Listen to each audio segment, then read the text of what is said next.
The Zelda Indigo mod is jam-packed with so many hidden secrets and references, it would be impossible for me to name them all, but here's a list of 11 of my favorite Easter eggs from The Legend of Zelda Indigo. Starting out on the home screen, did you know that using the names of some developers can give you custom tunic colors in-game?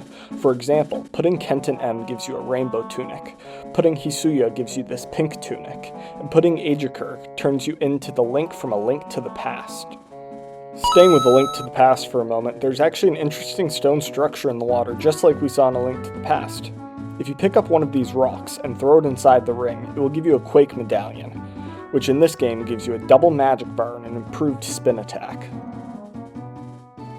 There are a lot of signs with hidden little dev messages scattered all over the place in Indigo Chapter 2. Some of them will tell you that certain areas are inaccessible. Yeah, totally.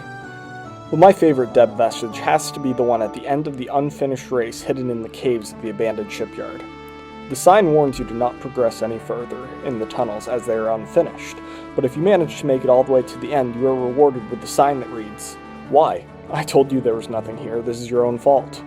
It's the funny little details like these that make it so much fun to explore the vast map of Indigo.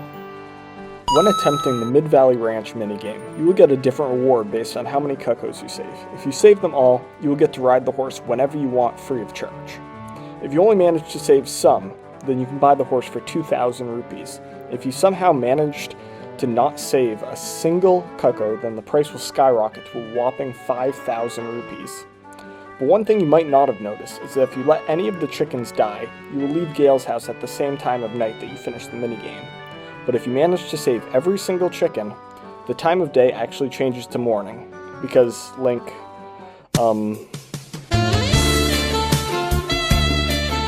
Our next Easter egg is found by backtracking back to the starting ice cave. You will notice there's a ledge just out of Link's reach, but if you use Rock's Feather, you can get up onto the platform. And then if you continue through the cave, you'll find a sign that tells you that there's a new item that they've been working on. But if you get greedy and try to open the chest for the item, in the third dungeon of the game at the Igatha Ruins, you can stumble upon this trap door hidden behind a tree.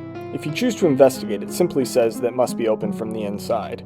But if you press further, a mysterious voice tells you that the passageway is hidden behind a bookshelf.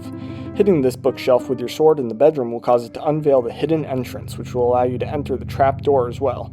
This is in no way mandatory, but it's a really nice way to move quickly throughout the dungeon. Staying in Igatha for a moment, we can head into the big office overlooking the field and notice an interesting little Easter egg. In early development, the devs made a mock-up for an enemy design that was a penguin shaped as the number 2. It was scrapped for obvious reasons, but it's something you would never find if you weren't looking for. It's a really nice way for the idea to live on in the game. Using some glitches, it's possible to access an unused Skyloft dungeon in Indigo Chapter 2. Excuse me.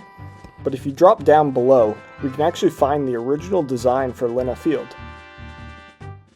Most of the characters' dialogue has now been replaced by their Chapter 2 dialogue, but interestingly enough, the Blue Fire Lady keeps her same dialogue, but instead steals your sword while clipping into the ground and making this horrible noise.